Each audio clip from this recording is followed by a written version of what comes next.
Hello बच्चों, let's read this question. So the question says the most stable form of mesotartric acid.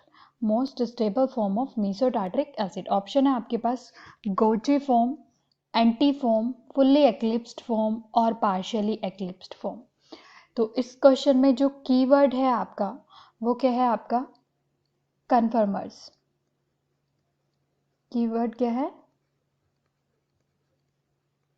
Conformers. ये आपके पास जो जब 4 option की बने हैं, gauche form, anti form, fully eclipsed form, partially eclipsed form, ये आपके पास कन्फर्मर्स हैं. किसी भी कंपाउंड के इनफाइनाइट कन्फर्मर्स पॉसिबल हैं, बट हम टोटल 4 कन्फर्मर्स पढ़ते हैं, तो वो 4 यहाँ पे आपको मेंशन है. हमें उसमें से कौन सा मोस्ट स्टेबल होगा वो बताना है. तो हम इसका सोल्यूशन करते हैं. सबसे पहले तो हम यही देख लेते हैं कि ये टार्ट्रिक एसिड का फॉर्मूला क्या है. Meso tartaric acid. Meso tartaric acid. Tartaric acid आपके पास होता है COOH.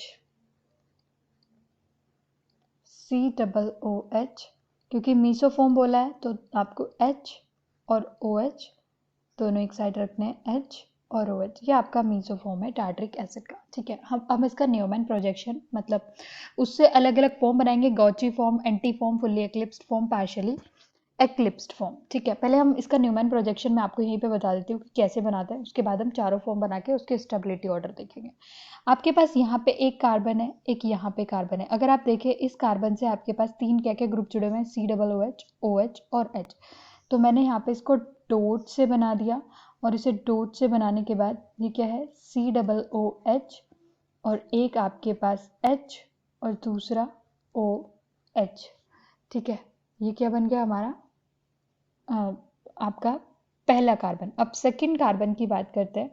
सेकंड कार्बन को हम एक सर्कल राउंड से रिप्रेजेंट करेंगे और यहाँ पे जो आपके पास ग्रुप लगे हुए हैं, ठीक है, जो ग्रुप लगे हुए हैं उसको आप COOH, उसके बाद यहाँ पे आपके पास OH और इधर आपके पास H. ये आपके पास न्यूमैन प्रोजेक्शन है. अब हम इन्हीं को देखते हुए अपनी चारों फॉर्म बनाएंगे. कोचे फॉर्म, एंटी फॉर्म, फुल्ली एक्लिप्स्ड और पार्शियली एक्लिप्स्ड. और उसके बाद उसमें हम मोस्ट स्टेबल फॉर्म देखेंगे.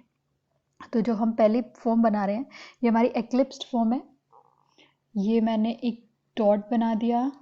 इससे हमें क्या जोड़ना है? यहाँ पे COOH, फिर H एंड देन OH. ये हमारा फर्स्ट वाला बन गया.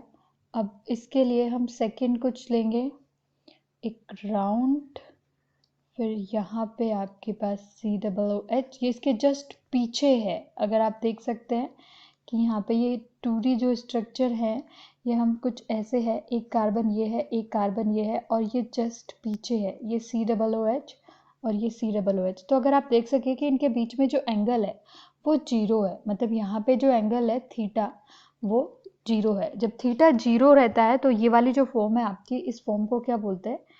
एक्लिप्स्ड फॉर्म. एक्लिप्स्ड फॉर्म. इस फॉर्म में आपके पास लेस स्टेबल फॉर्म है ये, क्योंकि ज़्यादा रिपल्सन होता है, हाई एनर्जी होती है और जितनी ज़्यादा हाई एनर्जी होती है उतना ज़्यादा स्टेबल कम होता है. हाई एनर्जी और ये है आपका लेस स्टेबल फॉर्म. इसी को अगर 60 डिग्री रोटेट कर दूँ, मतलब अगर इसी को मैं 60 डिग्री यहाँ पे रोटेट कर दे रही हूँ, आप ध्यान से देखिएगा. आप अगर हम 60 डिग्री इसको रोटेट करते हैं तो जो हमारी डॉट वाली फॉर्म है उसको हम रोटेट नहीं करेंगे, सिर्फ राउंड वाली फॉर्म को उठा के 60 डिग्री रोटेट कर देना है. मतलब जो हमारा पीछे वाला कार्बन है इसको रोटेट करना है 60 डिग्री. ये अपनी जगह पे वैसे ही रहेगा. तो हम इसको वैसे का वैसे ही ड्रॉ करेंगे, इसको नहीं छेड़ेंगे. बट जो हमारा राउंड वाला फॉर्म है उसको अब हमने रोटेट करना है. कैसे होगा रोटेट देखते हैं. सर्कल बनाया तो ये जो 60 डिग्री है ये 60 डिग्री घूम के पीछे की तरफ ऐसे आ जाएगा.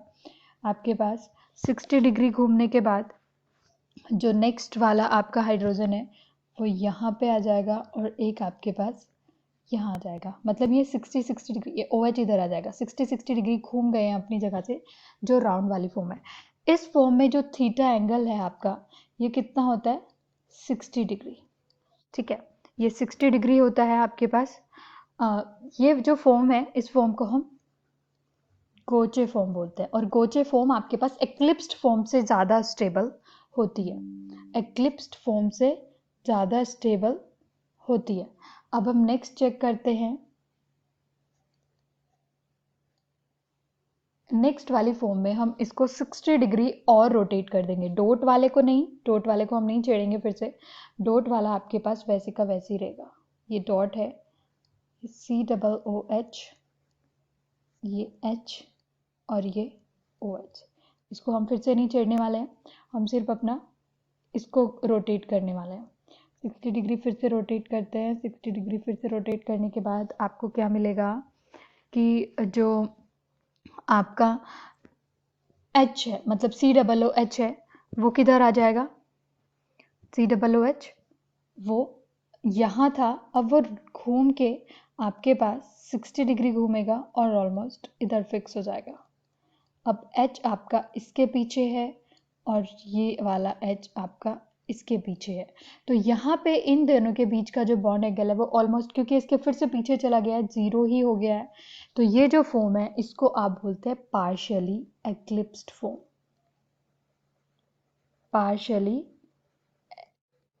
एक्लिप्स्ड फॉर्म। ठीक है, पार्शियली एक्लिप्स्ड फॉर्म के बाद हम इसको फिर से 60 डिग्री रोटेट करते हैं। लास्ट टाइम हम इसको 60 डिग्री रोटेट करने वाले हैं, और फिर से डॉट वाले को हम नहीं टच करेंगे, डॉट वाला आपका वैसे का वैसे ही रहेगा।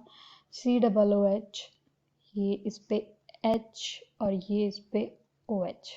ठीक है, अब हम फिर से इसको रोटेट करेंगे 60 डिग्री, तो आपके पास 60 डिग्री रोटेशन के बाद COOH जस्ट यहाँ आ जाएगा, ये डॉट से शो करना था, ये आपके पास ये OH है, ये आपके पास जो हाइड्रोजन है आपका वो इधर आ जाएगा और OH आपका इधर आ जाएगा। दैट मीन्स अब आप देख सकते हैं COOH के बीच में 180 डिग्री एंगल है, बॉन्ड एंगल 180 डिग्री। ये फॉर्म आपकी एंटी फॉर्म है। एंटी फॉर्म जो होती है आपकी सबसे लोएस्ट एनर्जी वाली फॉर्म है, लोएस्ट एनर्जी, तो ये हाईली स्टेबल है। अगर इनके एनर्जी ऑर्डर हम देखें, सबसे ज़्यादा एनर्जी आपके पास किस में होती है, फुल्ली एक्लिप्स्ड में, उसके बाद जो होती है पार्शियली एक्लिप्स्ड में, उसके बाद जो एनर्जी ऑर्डर है वो रहता है आपका गॉची फॉर्म में, एंड लास्ट जो आपका एंटी, ये एनर्जी ऑर्डर है। और एनर्जी ऑर्डर का रिवर्स हो जाता है स्टेबिलिटी, जितनी ज़्यादा एनर्जी उतना लेस स्टेबल होता है। तो स्टेबिलिटी के लिए कौन सा ऑर्डर होगा, एंटी, फिर गॉचे, फिर आपका पार्शियली एक्लिप्स्ड और फिर फाइनली फुल्ली एक्लिप्स्ड। तो सबसे ज़्यादा स्टेबल फॉर्म कौन सी है, एंटी फॉर्म। तो आपके पास ऑप्शंस हैं कि कौन सी फॉर्म सबसे ज़्यादा स्टेबल है, तो कौन सा है आपका anti form. Your option 2 anti form is your final answer. Hope you understood it well. Best of luck.